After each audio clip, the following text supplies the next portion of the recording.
Hello friends, आज अपना day 2 है।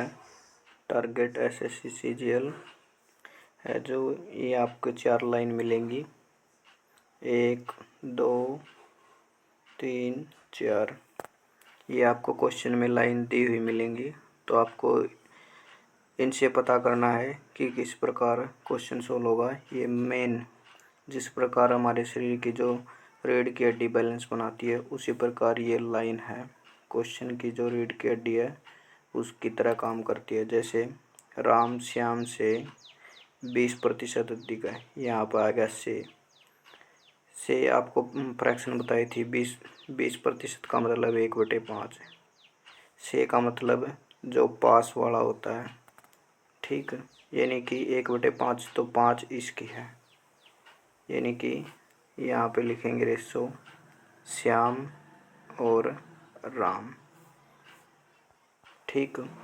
तो श्याम के पास क्या है? 5, तो श्याम की 5 हो गई, ठीक। तो राम एक अधिक का मतलब जोड़ना, यानी कि 5 में 1 जोड़ दिया, कितना हो गया? 6 किसकी है? राम की। ये अपनी फर्स्ट लाइन थी आएगी। ये सेकंड लाइन है, राम श्याम से 20% कम है। 20% का मतलब वही 1/5 दिया मिलेगा आपको। और से किसके पास है? श्याम के पास है। तो 5 किसकी होगी? नीचे वाला।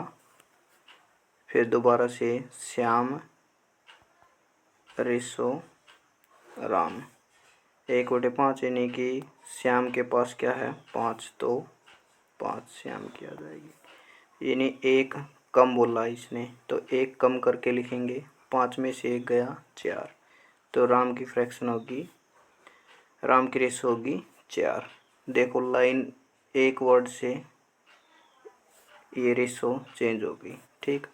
एक आपको तीसरी लाइन मिलेगी, राम श्याम का 20% है। का मतलब ही होता है, से का मतलब भी वही होता है। 20% का मतलब 1/5, यानी कि श्याम की कितनी है?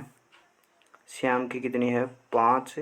अगर मैं राम की बात करूं तो यहाँ पर अधिक या कम नहीं है, तो 1 का 1 ही लिखा जाएगा, यानी कि 1। तो रेशो बन जाएगी 5:1, ठीक। अगला है श्याम। देखो ये दोनों चेंज कर दिया अब, तो का देखना अपन तो का किसके पास है?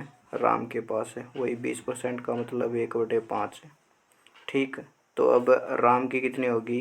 5, और 1 किसकी होगी? श्याम की। इस प्रकार आपको क्वेश्चन में दिया मिलेगा।